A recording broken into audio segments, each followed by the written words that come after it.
Hello YouTube. The Elder Scrolls universe is full of strange and mysterious things, from a place far into the Abyssinian Sea where ships mysteriously disappear, to massive underground caverns filled with glowing spores like Blackreach. But today we're not talking about a place, rather we're talking about a strange and mysterious being living in the province of Valenwood, who is said to be a god embodying the very jungles and forests of Valenwood itself, the so-called Wilderking. The Wilderking is an obscure deity worshipped by the Bosmer, and by some of the tribal Bosmer who heed no king, he is seen as the sole authority over the Valenwood. So, let's talk about him and unravel his mysteries after the intro.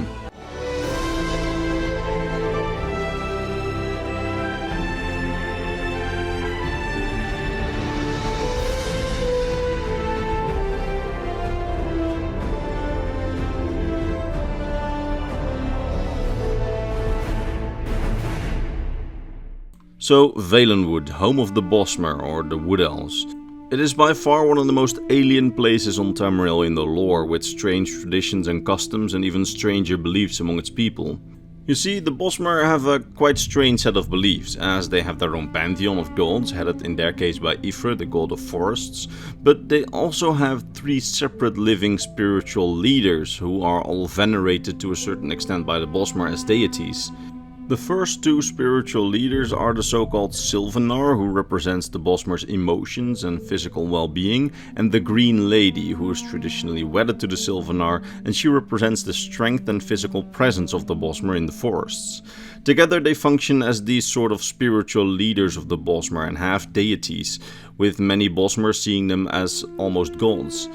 But these two are still part mortal, and when one of them dies, the other will not survive long, and thus two new mortals are revealed by Valenwood spinners, and a new Sylvanar and Green Lady take up their mantles as the current ones die, and these new two mortals who were revealed will take their places. So, over the course of history, the Sylvanar and the Green Lady have often been different people, but Bosmer religion sees all these people who took up the mantles as aspects of these same half-divine entities that are the Sylvanar and the Green Lady, and they have considerable and strange magical power. But there is a third sort of deity to complete this sort of Bosmer living god trinity, a tribunal if you will, and that's the Wilderking. The Wilderking represents the Valenwood. He is seen as the herder and shaper of the forest, with some saying that he is the forest. So while the Sylvanar and the Green Lady can shape the Bosmer's race and society, the Wilderking kind of shapes the forests, in some cases quite literally, as the Wilderking has the power of making gigantic trees sprout from a seed, or create hills where there were once just flatlands. He looks like an amalgamation of living wood and mortal flesh, and to many he is a myth, as he does not show himself often to mortals, even when they ask for an audience. It is he who taught the Bosmer how to create living guardian lurchers out of dead wood, so creating lurchers without corrupting Spriggans, as we talked about in the Spriggan video. It is also he who maintains the balance in the Valenwood and tends to its well-being, and he's able to create small pocket realms of existence through his will. He is served by beings called Hollows, who do not have a free will and are said to have been created out of dead mortals, who sprout from the earth to serve the Wilderking through his magic.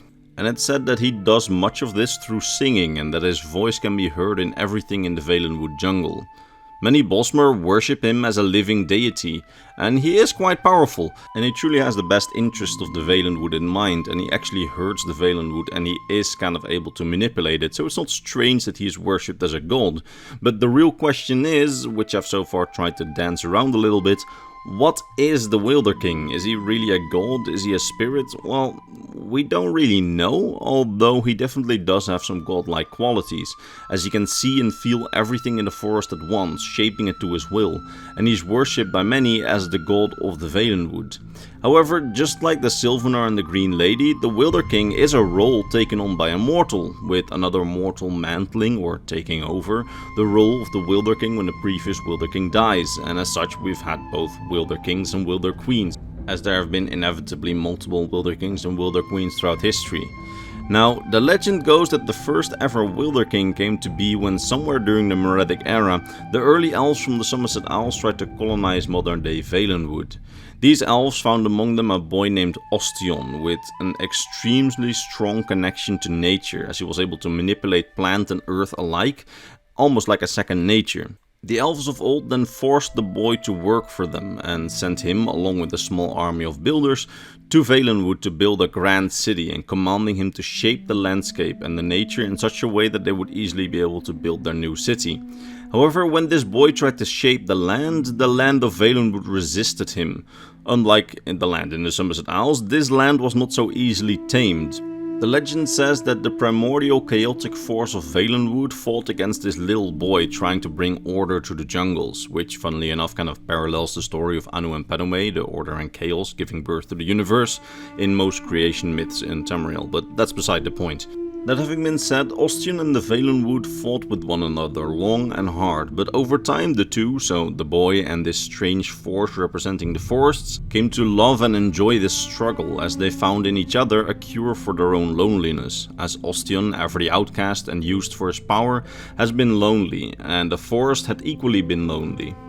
The boy in the forest got lost in this fight, that is, until the boy remembered who he was and why he came, and he looked around. His battle with the forest had accidentally killed most of the builders and the other people who went with him, and so he wept, as while he disliked most of them, there was one builder named Sumiril whom Ostion had genuinely liked, as he had been nice to him and considered him a friend, and so Ostion cried for his lost friend who died due to his own violence with the forest. And he asked the Valenwood if the forest could help him bring his friend back to life, and after a long period of saying no to the boy in everything in their struggle, the Valenwood finally said yes and lent the boy its power, reviving Sumiril the Builder as a so-called Hollow, a guardian of nature created out of the earth and a mortal soul.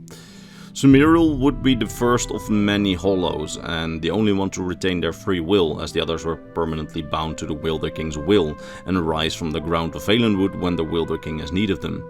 As at this point there was a Wilderking, as when the boy in the forest revived the man, the two fused and became one. They became the Wilderking, embodiment of the forest and herder of everything in it.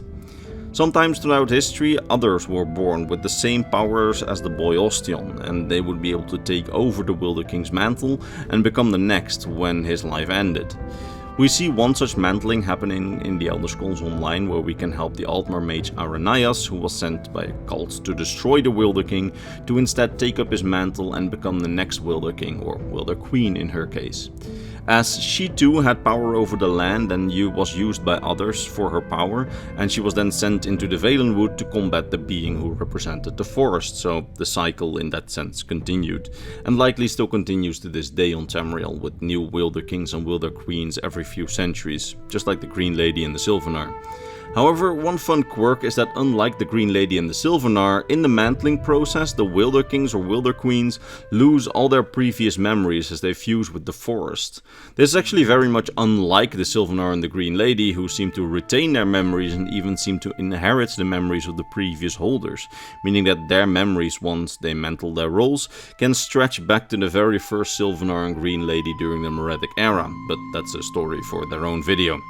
Now, as for the true nature of these three beings, and specifically the Wilderking, we don't really know what he or she is or becomes. Either it's a very powerful forest spirit from the primordial times, which fused with the mortal Ostion, and later Wilderkings and Wilderqueens, or perhaps some aspect of Ifre perhaps was mantled by Ostion and the others. The true answer is, we don't know. But I do find this sort of Bosmer tribunal idea of, the Wilderking, the Sylvanar and the Green Lady representing the Bosmer and the Valenwood to be extremely interesting, and I definitely wish that we knew more concrete about them. Now, the Wilderking and Queen so far have made appearances in the Elder Scrolls Online, where we can view a mortal taking over the Wilderking role and become the Wilder Queen, and in the new Elder Scrolls board game Betrayal of the Second Era, where he's featured in the newly released Valenwood expansion's Mages Guild questline.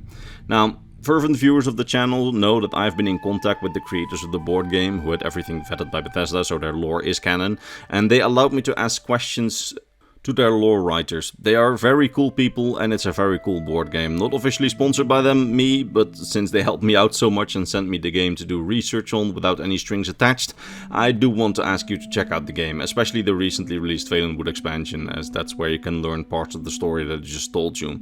A link to the game's page is in the description if you guys want to check it out.